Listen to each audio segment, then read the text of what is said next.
continuation of our series, what we caption money management skills. For some of you probably are joining for the first time today, you probably want to go back to series 1, series 2. It's all about acquiring the skills that are required for you and I to become not only just a success, but what I call men and women of impact in whatever we do. And one of the things that, particularly in today's economy, what you and I need to be mindful of is what are the skills that I need to have. And one of such skills, going by a parable of a talent, Jesus called money management skills, managing resources. Many of us, one of the skills that you just need to be able to have is how to manage resources. And one of such is money. Money is just one part of this. There's another part called managing people. That's a different conversation. We'll get there someday. But managing resources is it's what every one of us. In fact, Jesus told that one man that had one talent. He said, don't you know that you should have put this money in the bank and allow it to yield interest at least? So talking about investment, talking about how to manage resources so that what you have in your hands, it doesn't die. What you have in your hand multiplies. There's a skill set. It's something you can learn. Nobody brings it from heaven. Everybody learns it. And so that's why I'm excited when something can be learned. And like, oh my God, I can learn it? Say yes. Okay, let's go.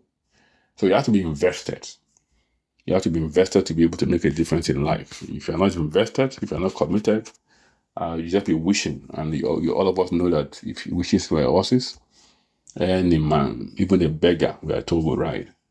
So today I want to talk about investment in general. How do you invest in yourself? How do you increase your capacity to be able to earn more? Because, investment, a money management skill, one of the ways you can, you can become more is by acquiring relevant skills. So one of them is money management skills. Talk about that. And part of the money management skills subset of that is investment.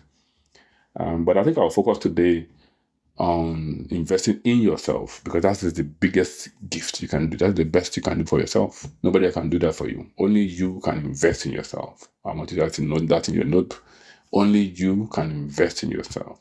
And the good thing about investing in yourself is that it should be easy if you're serious about life, because that's about you.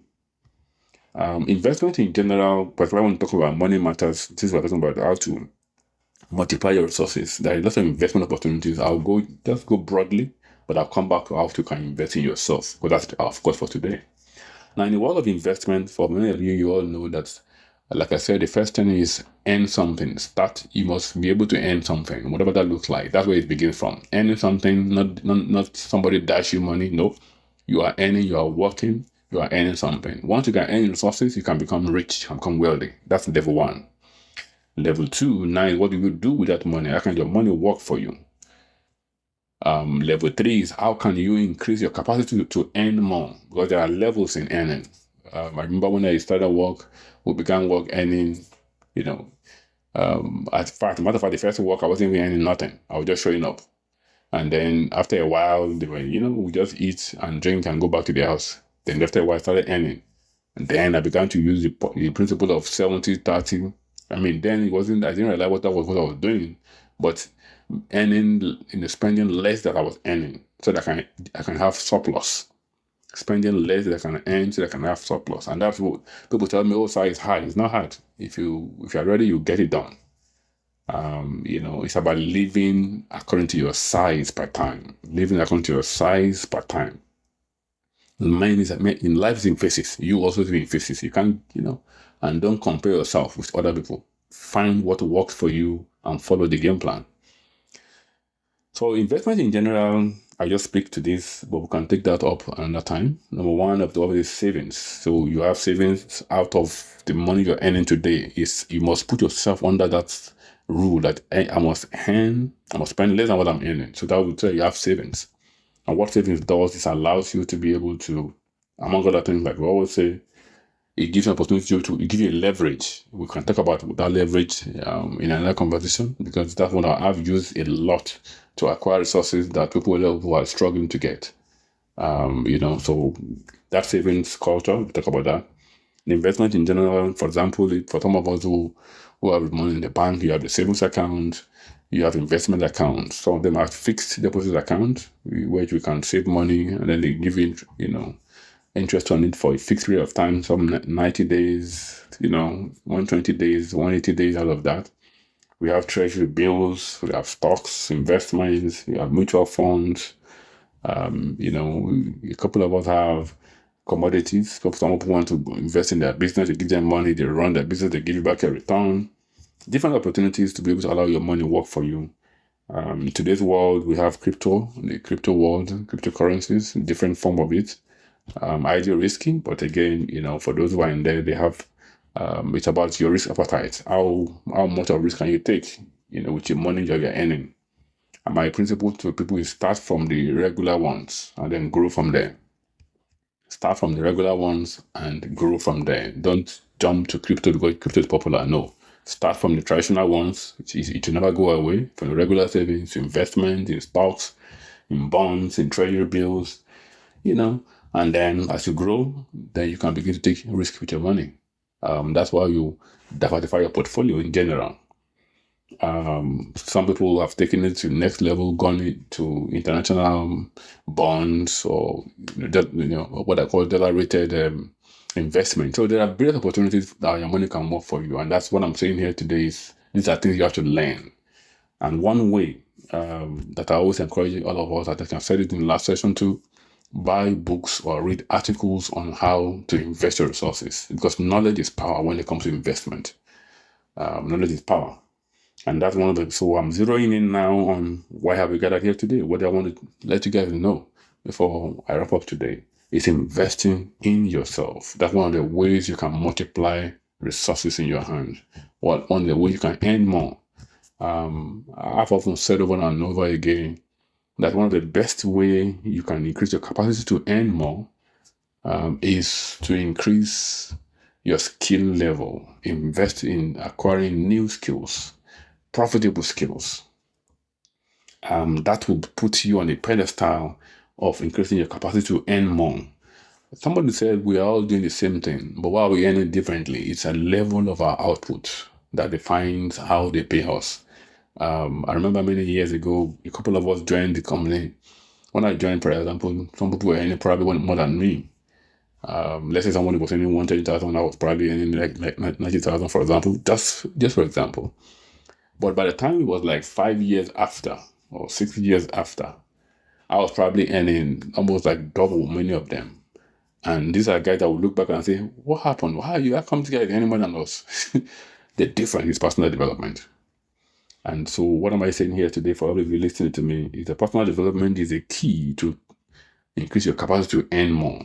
If you're a teacher, if you go to your teaching school and come and graduate and you're teaching and you just remain there, not acquiring additional skills or additional learning or training, you just be at the same level.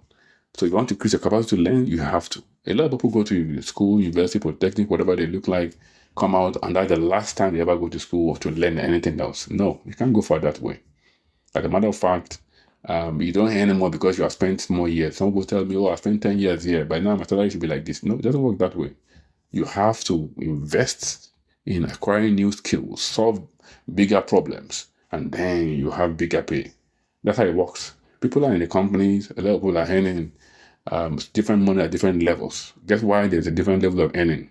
The level of problem you are solving defines the level of compensation they give to you. Let me repeat that again. The level of problem you are solving defines the level of compensation that they give to you. Somebody said, but this is what the company can pay me today. No, if you can solve more problem, the company will pay you more. For companies pay for problems that that you are solving for them. So the higher you get better at how you solve the problem, the higher you go in the company and the higher pay you get. That's why somebody coming at entry level, over time he becomes a senior manager, and people are wondering, is it because he spent there 20 years? No, somebody in that company for 20 years and is still at the same level or maybe one level. And somebody has joined the company 5 years and it's grown higher. Why? The difference is in your capacity to solve problems, personal development that you've put into the investment in yourself One of my mentors, Jim Rohn, says something very profound. He said, work harder on yourself than on your work. And a lot of people get it confused. What he's saying is that, look, if you get better at your work, developing yourself, you will get better at your work. So it's almost like there's no way you get better at your work, at yourself, that will not reflect in your work. Some things a lot of people do for 5 hours. Somebody will do the same thing for 5 minutes. There are different levels. If you ask, so the level of reward they will receive will be different. And the only thing that will make this possible is personal development. And so what am I saying here today as I wrap up is to remind every one of you on the call that personal development should be your personal goal. Many of you are listening to me right now. Whatever skill level you have, this is where you are. This is one you know. What skill can I add to what I have today? What profitable skill can I add that will allow me to earn more than what I'm earning today? How can I solve more problems by acquiring new skills that I don't have today? And if I have a skill set that is not functioning, what do I need to do? And for some of you, it may be about reading some books. I always share with many of us here, if you have a challenge in any area, either in health or in technology or in money management, buy books or research those areas. Every time we are struggling, Bishop David Able said something very profound. He said, there's no mountain anywhere. Every man's mountain is ignorance, is the ignorance. If you can acquire relevant knowledge in any area you're struggling, guarantee you'll find a breakthrough in that area. So you want to become wealthy? Study wealth. You want to become healthy? Study health. Acquire books on how to eat better, sleep better, exercise better. You want to, learn how to become wealthy? Study books. There are lots of books on how to become. So there are fundamentals on every area of life. That we are struggling in that area, that doesn't mean everybody is struggling. There's something they know that if you know, you get better. And that's one of the reasons why I believe that the way for you to be able to increase your capacity to earn on a continuous basis, you have to subscribe to personal development as a way of life. That is investing in yourself, in knowledge, in books, in seminars, in sessions like this, all geared towards you acquiring new skill sets to get better at what you are doing so that you can earn more. Because that is where to begin from. When you start earning, you have your resources, then your resources can begin to work for you. And that's how you lay a foundation for generational wealth. My prayer for every one of you on the call today is that what you are hearing, you will not just be, just hear it for hearing's sake, but you will commit to put it to work. And as you put this word to work, it looks like ordinary words, but I can guarantee you all that is what transforms. That is how giants are made. That is how you and I, every year, keep getting better.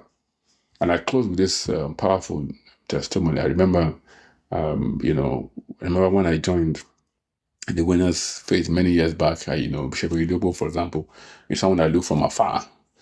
And then by some reasons of some of the things we have done over time, it got to a point where I could sit one-on-one with him in a room. And one thing I've studied for people who are achieving at that level is that they never remain the same every year. There's a commitment to get better every year.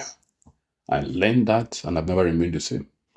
Every year, there must be a commitment to get better, acquire relevant skills better than where you had last year. So that you can reflect back and say, hey, I have, this year is far greater than last year. Not because of anything else, but with your commitment to develop yourself, to acquire new skills, to pursue new projects and new things in a new year than the previous year. That way, you can get better. Imagine you have every year getting better. By the time it's 5 years or 3 years, you will be far away from where you had. And one thing about investments, any day that investment is like planting, it yields harvest. When you plant, Bible said, seed time and harvest never cease. When you invest, guaranteed the returns are coming. My prayer for every one of you listening is that you put this word to work, and very shortly when we hear from ourselves, return to every one of you for a testimony, and God's name shall be glorified. Jesus' precious name.